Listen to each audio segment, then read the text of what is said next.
Alright. Hey guys, this is Pliskin. Today I'm kind of doing a clarification video on the ammo I've been using in my M1A.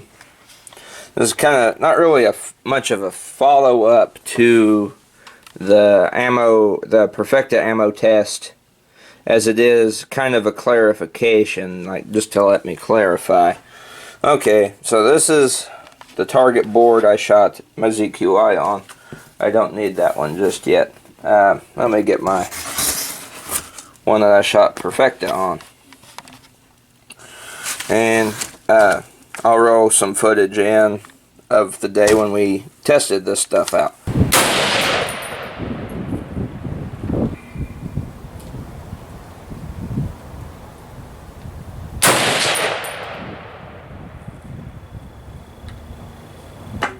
Alright. As you can see, it's out of my M1A, it did not group very well. Got 5-ish M1A here, and then got 7-ish M1A here. And I will admit that the last bullet that hit the board, that had to be me. I don't think that was my gun, because the first group, there wasn't one that flew out of the consistency like that. I believe what happened there was I probably moved the gun just a little bit, may have bumped it trying to realign the iron sights, and I pulled the trigger. So got 7-ish MOA out of that. That was with Perfecta here. Okay, so that's what happened with the Perfecta. Well, not hate, but people just kind of that were wondering how or why it was grouping like that. Is kind of baffled, like that's not good ammo, but it doesn't group that badly. Alright, I'll get to that in a moment. So here's ZQI. This is where I shot the ZQI 147 grain 7.62 by 51 millimeter. So you can see it did 5 MOA with the ZQI too. Alright, so both Perfecta and ZQI, they both, out of my gun, my particular M1A, they were both getting 5 MOA. And I know that's probably got a lot of people baffled, like how is that possible? Well, here, let me show you what the 168 grain ammo did here when I shot it. Alright, this is what the 168 grain ammo did. 168 grain ammo, Ultramax ammunition, 168 grain hollow point boat tail. And this is what it did, and this is us just plinking.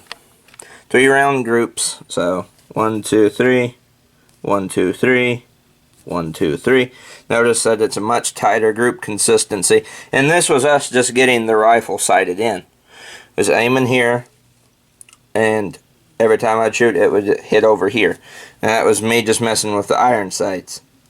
Now notice how it's a much better consistency with the 168 grain ammo as opposed to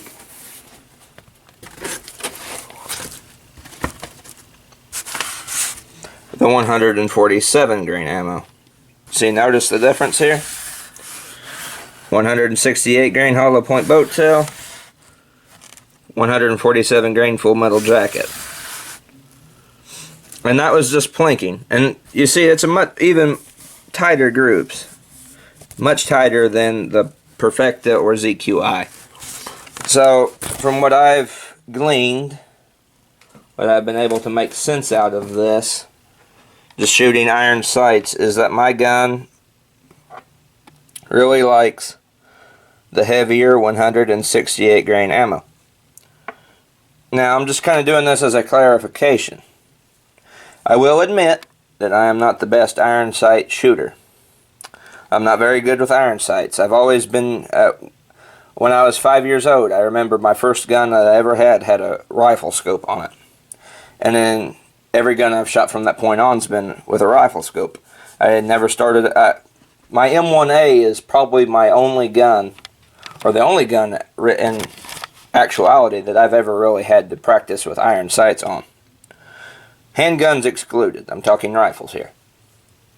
But am I saying that ZQI and Perfecta are crap ammo? No. No, not at all. I'm just saying that in my particular M1A, from what I've seen, is that the 147 grainers are not very, they don't really pan out at 100 yards iron sights. I will, when I finally get my M1A scoped, I will be going back and reshooting these two to see how they do with my gun with an optic on it when it finally has an optic. Because like I said, I'm not the best iron sight shooter. I have to give credit to the Springfield Armory for their M1A because it's got, for iron sights, it's probably one of the best iron sight rifles I've ever shot. I've shot some other iron sight rifles like little 22s, and there's one other rifle I've shot that was center fire, but it had iron sights. I forget what. I think it was my cousin's 44 Magnum, and from what I've gleaned, it was a H&R 44 Magnum like mine, but his had iron sights on it. And the iron sights on the M1A are true. I mean, that's at 100 yards. You're still hitting the target. It's not very precise and it's not very accurate, but you're still hitting a man-sized or deer-sized target. Like if I were to hold this board up to my chest, every one of them would still be in my torso region.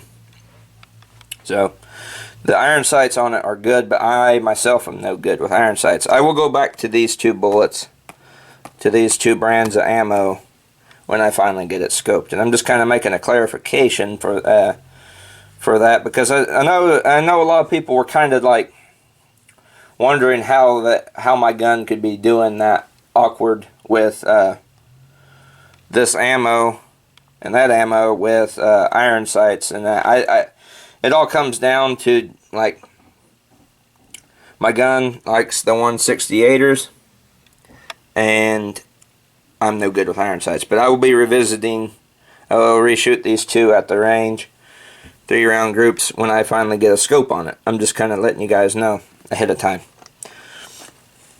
So anyway, that's been my video for today. I'll be making more videos. The weather's supposed to be cruddy all week. Wednesday, depending if I want to take the camera out, I will videotape, because all we're really going to do over at the range Wednesday is just shoot some hand loads through my dad's 308, and that might not be too entertaining because we've already shot that on camera. I don't know. We'll see. Anyway, thank you for watching, and see you all later.